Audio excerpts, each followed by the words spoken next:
What is high-context communication in cross-cultural etiquette? Imagine you walk into a room and instantly sense the mood without anyone saying a word. That's a glimpse into high-context communication, a style where much is understood without direct speech. In many cultures, especially those where relationships are long-lasting and social harmony is valued, people relying heavily on the environment, gestures, and shared history to get their message across. Instead of saying exactly what they mean, they hint, suggest, or leave things unsaid, expecting others to read between the lines.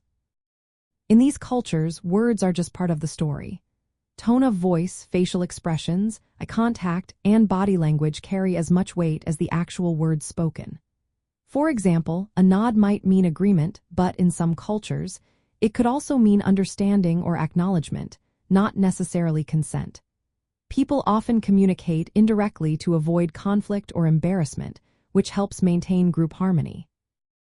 Understanding high-context communication means recognizing that what's not said can be just as important as what is. When you interact with someone from a high-context culture, you should pay close attention to nonverbal cues and social cues.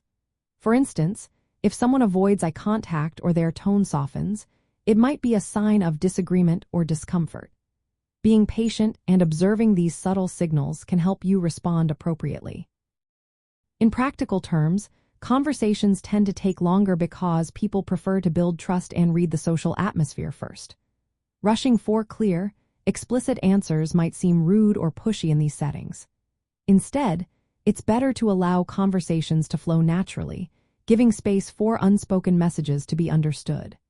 When giving feedback or criticism, using gentle, indirect language helps preserve respect and harmony.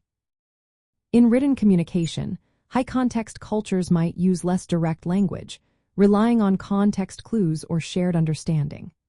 For example, an email might not spell out everything explicitly but expect the recipient to understand the underlying message.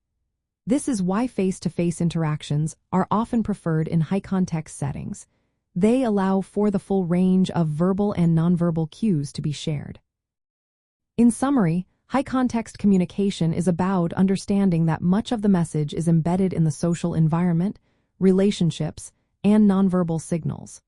To communicate effectively across cultures, it's important to be attentive, patient, and respectful of these subtle cues. Recognizing and adapting to this style can help build trust and avoid misunderstandings in cross-cultural interactions.